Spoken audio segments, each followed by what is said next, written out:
Merci de nous regarder de partout à République démocratique du Congo et dans la diaspora. Merci de votre fidélité à la chaîne de télévision Léon Jo Léo pour vous informer. Nous sommes 1er mai 2024. Nous allons parler sur la cité stratégique de Rubaya où une confusion règne.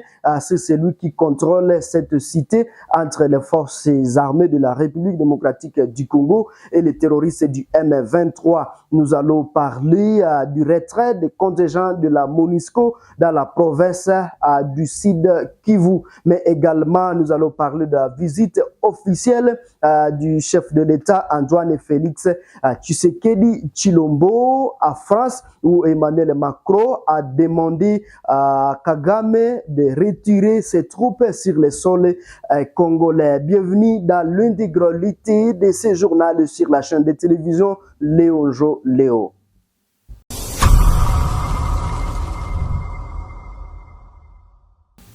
Une confusion règne toujours sur celui qui contrôle la cité de Rubaya entre l'armée congolaise et les terroristes du M23, cité minière située dans le Mont Sissi.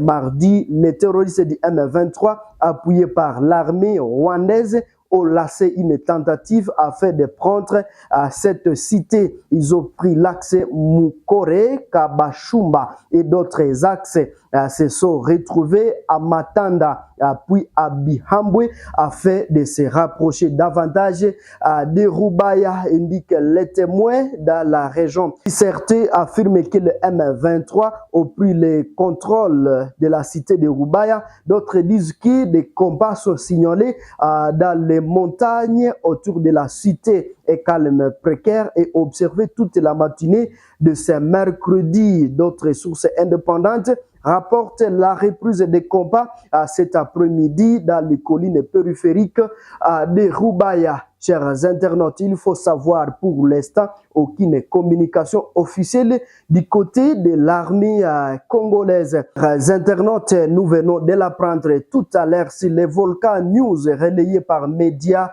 congo.net qui confirme que la cité de Rubaya, située dans la chefferie de Bahunde, à territoire de Monsisi, est passée sous contrôle des terroristes du M23 RDF. C'est après les affrontements entre les forces armées de la République démocratique du Congo, appuyées par le jeune résistant Wazalendo et les terroristes du M23. Mais il faut savoir que les forces armées de la République démocratique du Congo est en train de faire tous les mieux pour que les terroristes du M23 quittent cette milieu stratégique de Rubaya.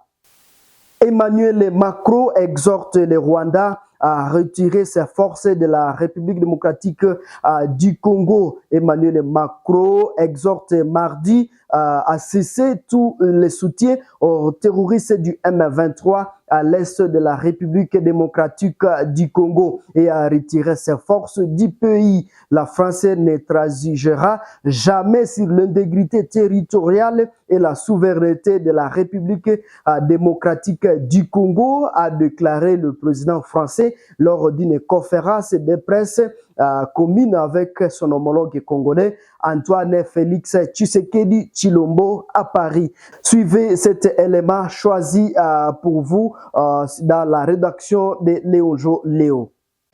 Ce qu'avait dit le président Sarkozy il y a quelques années était peut-être sujet à débat en ce moment-là, mais je pense que beaucoup d'eau a coulé sous les ponts depuis lors. Et aujourd'hui, la situation est totalement différente. Je suis moi-même témoin vivant de ce que je vais dire. Lorsque je suis arrivé à la tête de ce pays, j'ai tendu la main à tous nos voisins. J'ai fait le tour, on en a 9, je les ai tous vus, particulièrement le Rwanda et l'Ouganda, pour tirer un trait sur nos tensions du passé. Et nous avons expérimenté ce dont avait parlé le président Sarkozy, c'est-à-dire cette coopération sur des projets, des joint ventures,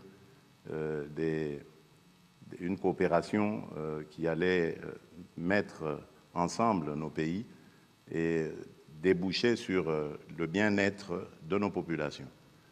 Mais j'ai été payé en monnaie de singe. Je ne vous l'apprends pas.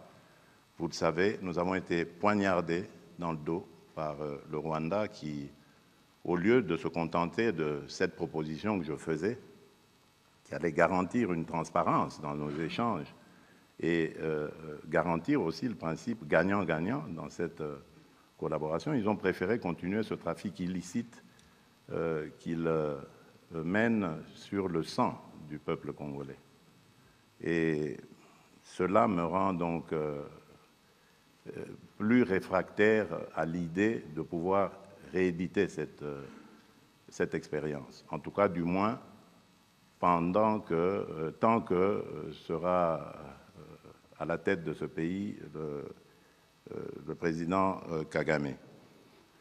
Peut-être que les choses évolueront, qui sait, mais en ce moment, malheureusement, le rêve du président Sarkozy n'est pas réalisable en République démocratique du Congo.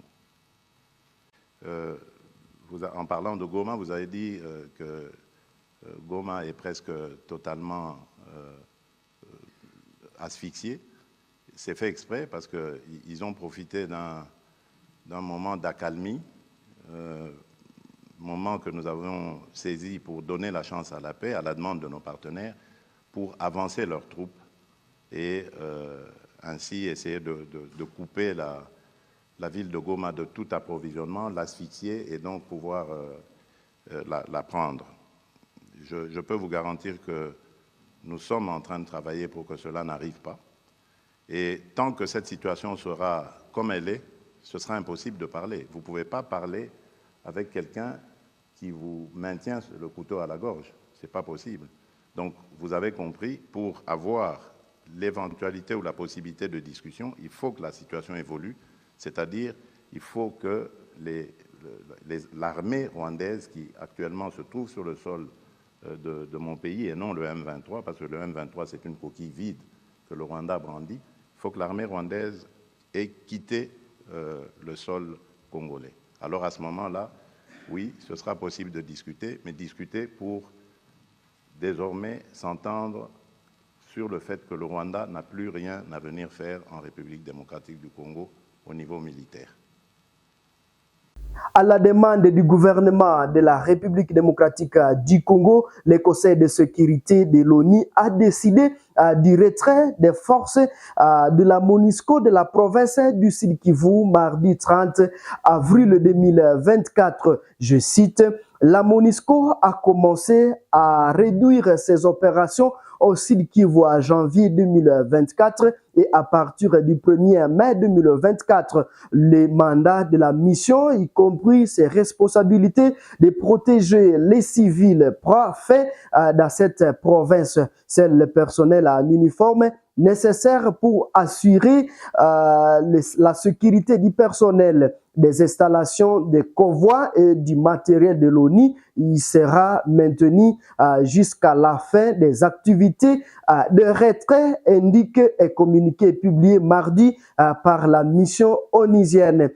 Selon la représentante spéciale du secrétaire général des Nations Unies et chef de la MONUSCO, Bintou Keïta, la responsabilité de la sécurité et la protection physique de civils dans cette province incombe désormais aux forces de défense et de sécurité de la République démocratique du Congo. Nous mettons point final à ces actualités. Si c'est la première fois de nous suivre, ne manquez pas de vous abonner, aimer et partager nos publications. Au revoir.